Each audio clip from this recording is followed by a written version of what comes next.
Good afternoon, everybody. Happy Friday to you.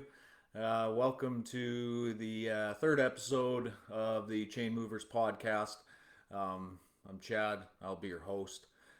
You notice today that Reed's not with me.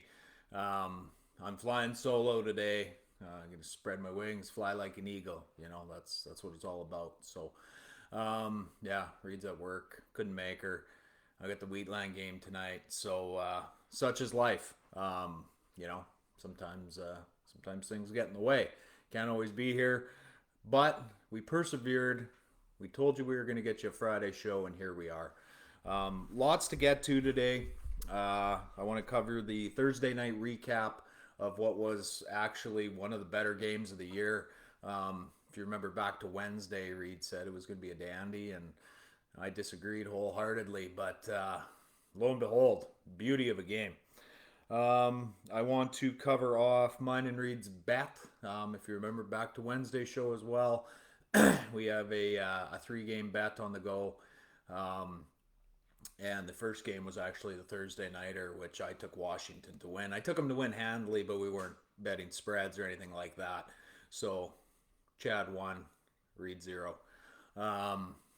Best two of three. So, and the loser will, in fact, wear a dunce cap for the entirety of Monday's episode. So, I'm thinking it's going to be Reed. Just a recap of the bet. So I took the Skins on Thursday night, the Washington football team, and they ended up pulling it out over the Giants, which we're going to cover. Broncos Jags. I took the Broncos. Reed took the Jags in that one, and the Steelers and the Raiders. Let's go Raiders. So all I need is the Broncos to win, and you'll get to see Reed for a dunce cap in an hour, for a full hour on Monday. So here's hoping. Fingers crossed. So yeah, what else do I want to talk about today? I got some positive feedback. I don't know how many of you guys are following us on Instagram and Facebook. Our Instagram story, I posted on there yesterday. Who wants to hear more about, sports gambling? How does it work? What does it mean? What are spreads? What are odds? All those kinds of things. So we're gonna do a kind of a beginner course on that, and get if you guys have any questions, feel free to send them in, and we'll cover them off. But yeah, so I want to get into a bit of that. I want to talk about the Jays a little bit deeper here. We're getting into October relatively soon. So I want to talk about the Jays, and then I am going to touch on the Ryder Argo game tonight at Mosaic in Regina. So should be a dandy, so buckle up and let's get at her. Thursday night recap. We had the Giants and Washington. Reed said this would be a good game. I didn't believe him. That right there tells the whole story. 30-29. That amazing game. The Giants had this game won. Daniel Jones, he rushed for, oh geez, what he rushed for 95 yards in that game. You don't look at Daniel Jones and think, oh man, there's somebody who's going to scramble out of the pocket and make us pay, but he did on multiple occasions, which really helped that Giants offense, I think. Saquon wasn't overly special. I think he only had about 65 yards, and that might be a stretch. And Kenny Golladay, he did emerge a little bit. You can see he's the number one target there. But Daniel Jones really stole the show, and I thought he played relatively well. But it wasn't enough. Let's actually go back to the game. The Giants did, in fact, have this game won. They had, if we go back to the fourth quarter, there was 6:20 left in the game, and Darius Slayton, wide receiver for the Giants, wide open, nobody within 20 yards of him. and Daniel Jones hit him in the hands in the end zone for about a 35-yard touchdown. Slayton dropped the ball, and that really turned the tide of the game. That would have put the game out of reach for Washington. But I mean, that's the Giants, right? The Giants, geez. We talked about the New York organizations on Wednesday, and they just can't pull it together. But this one wasn't Daniel Jones's fault, if you ask me. He played relatively well. Um, so last second, Washington lines up for what is a 53-yard game-winning field goal. Uh, Snaps clean, kick goes up, and they miss. Hey, Giants win, right? 29-27. Ah, there's a flag. Offside on the Giants. That now moves that kick to a 48-yarder and gives the kicker a second shot at it, right? Lo and behold, I believe their kicker's Dustin Hopkins, hits the 48-yarder for the win, to the dismay of what very few Giants fans I can only assume are left, and Washington took it. Um, Unreal game. Both defenses looked okay. I thought Washington would hold the Giants to 13, 14 points, but yeah, all in all, dandy. Probably the star of the show though on Thursday night was Taylor Heineke. I mean, this guy come in, Fitzpatrick, out for the season, hip injuries on the IR, and pretty much the Washington football team threw Taylor the keys and said, "Here you go. The offense is yours." And the kid showed up. He went 34-46 for 336, 2 touchdowns and a pick. And that throw to Ricky Seals-Jones in the end zone was just an absolute dart. Absolute laser, and nice footwork by Seals-Jones to haul it in. I mean, and of course Terry McLaurin. Sorry. You could quickly see McLaurin. I mean, we all knew he was the guy there under Fitzpatrick, but with Heineke there, it's the same story. He had 14 targets. He ended up going for 11, 107, and a touchdown, which is absolutely a solid outing for any receiver.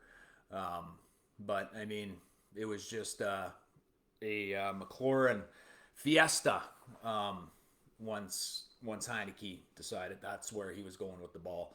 And Terry didn't disappoint. I mean, the kid's got talent. He'll be all pro this year. If he's not, I'd be very surprised. Both running games a little bit quiet on this night.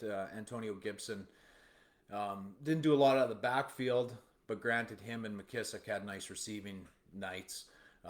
There's a big 45-yarder to McKissick to set up that field goal late in the game. So, the NFC least might not be so much of a joke this year. I mean, it's early, but I mean, for years now, I mean, you win 7 games, you're probably going to win that division, right? And I mean, nobody likes it that a 7-win team could win their division and go to the playoffs over an 11-win team, but that's the NFL, so that's life. But all in all, I thought it was a fantastic game. Yeah, not much more to say about it, honestly, other than Monday night and Thursday night surprised me this week, which doesn't happen very often. And with those two teams, I completely expected the opposite. Reed, on the other hand, said it was going to be a NFC East battle, which it most certainly was. So, if you're Washington, kind of shifting gears to the defensive side of the ball here, if you're Washington at this point, I mean, the defense was okay. Chase Young been a little quiet to start the season. That defense, I think the defensive line has 4 of their last 6 first-round picks. So, I mean, you think they'd be racking up the sacks a little quicker than they are, especially with Chase Young on the one end. But, they've been a little quiet. So, Washington's defense has got a little bit of work to do, but I think knowing what they have back there with Heineke, knowing that the kid's not scared to sling it, I think that's going to give them a little confidence, and they're going to start taking maybe a few more chances. Especially with Riverboat Ronnie coaching that team, you know he likes to gamble, right? So, um, great Thursday nighter, loved it, um, and yeah, looking forward to an excellent weekend of football. So, um, kind of moving back to the bet. Me and Reed, we ended up talking off air just because he was busy at work, and we needed to get this out in the open and into our viewers' hands, so they can hold us accountable.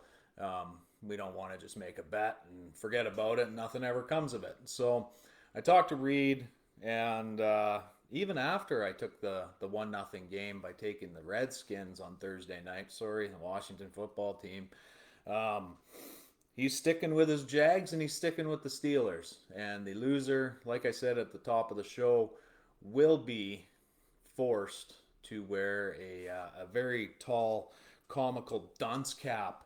Um, we might not call it a dunce cap. That's still in the works. But yeah, for the entirety of Monday's show, they will be forced to wear that that hat that we create. So my Raiders Steelers looking a little scary though. I mean, we got Josh Jacobs ruled out already for Sunday for the Raiders. So that's a little frightening if you're a Raiders fan, which I am. That does leave a pretty big hole in the offense. We just talked about on Wednesday how big of a piece of the offense he is, and I did throw the disclaimer if he can stay healthy because he's been having issues with that, the past season and a half. So I mean, here's hoping that 1 week off is cures what's ailing him, and we go from there. So, moving over to actually, you know what? Let's get into a bit of our gambling lesson here. I did receive a few messages from our viewers that they're a little bit interested in learning about. You look at a screen like this. This is courtesy of Bodog.eu. What does all this stuff mean, right? We got the spreads here, we got the money line, and then we got the over under. So this is the Texans Browns game that's going to be coming up this weekend. I had a couple viewers say, you know what, I'm a little more interested in learning about what this stuff means, and just how to bet. We look at this and we don't really understand what's happening, right? So this is Texans Browns. Texans are on the top, Browns are on the bottom. I'm going to zoom in here just so we can see it. Hopefully we can. So let's start with the spreads. So the spreads are exactly, is a team going to win by, in this instance, 13 or more. So the plus 13 means that the Texans are the underdog. So they're giving them 13 points right out of the gate. So in order for the Texans to cover the spread, they would either have to win the game, but they don't even have to win the game. They just have to lose by less than 13 points. So if you bet on the Texans to cover the spread at plus 13 and they lose by 10, you win. The same is true on the inverse. We have a minus 13 for the Browns.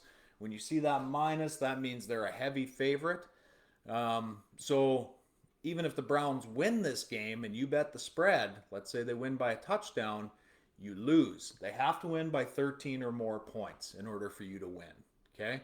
And when we're looking at football games, it's always going to be, 6.5, 9.5, 13. It's not going to be 2 touchdowns or a touchdown and a field goal, 10 points. They like to keep it on either side of what would be a typical score, right? So Cleveland's heavily favored in this game, as we can see.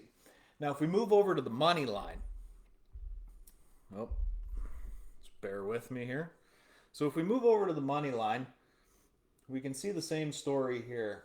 Top is Texans, bottom is Cleveland. Well, what the heck is a money line? Well, the money line is So what this is telling us, a plus 475. So I'm going to boil it down to its simplest terms, and let's say we bet $100. Okay. So if we bet $100 on the Houston Texans to win that game, it would pay you $475. Okay, that's not taking into account spreads, nothing. That's just a clear winner. Okay, so that's pretty good value, but they're also huge underdogs. Now, if we go to the other side and we look at Cleveland, minus 700, well, what does that mean? What that means is you would have to bet $700 in order to net out $100 on that game. Okay, so everything comes back to that $100. So if we look at the top on the plus, if we bet $100, we win 475. If we'd have to bet $700 to win $100 on Cleveland. Okay, so I mean the odds are obviously heavily favored in Cleveland's, tilting towards Cleveland. And let's look at the over/under. So the over/under here is 48. You'll notice it's the same for both teams. Over/under is exactly what it sounds like. What they're saying, what the odds makers are saying is that between these two teams together, the over/under is at 48, meaning points scored. So if you take the over, they'd have to, 44 to 42 would get you, well, obviously it would, yeah. 30 to 20 would be 50 points. You took the over, you win. Okay. The under, exactly what it sounds like. If the finish is a 21-20 game, you lose because they didn't score 40, or sorry, you would win because the over/under is 48. They only put up 41. If you took the under, you win. Very simple. Very simple. Yeah, so I just wanted to cover that off quick. I mean, I know a lot of people are interested in that kind of stuff. I would say a lot more people probably play your daily fantasy stuff such as FanDuel or DraftKings or whatever, and that's fairly basic. You plug in 9 guys and away you go. But obviously there's some people interested in this type of betting as well. And I did want to touch quickly on parlays. What is a parlay?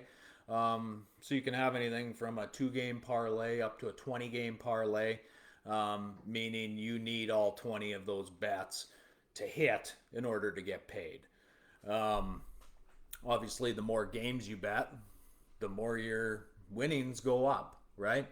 But I have yet to see someone hit a 20-game parlay.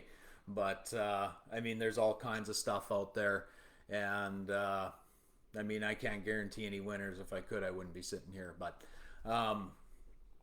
yeah, so those are just kind of the basics. We can build on this, depending on feedback from viewers.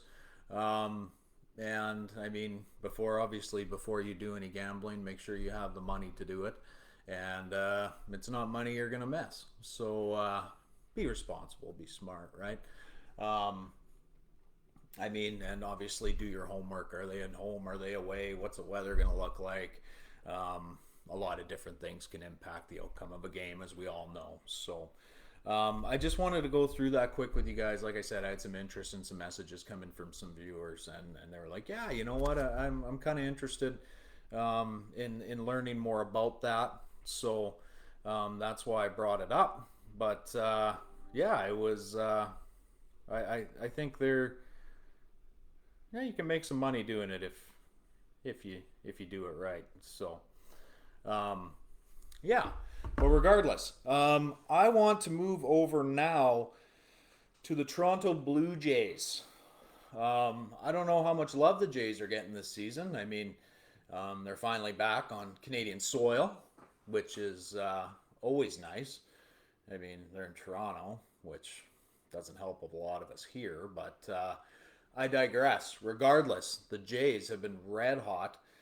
We talked about them on Monday, how they put up 44 on Baltimore in 24 hours. Now Baltimore's a garbage team, but regardless, they're still a Major League Baseball team.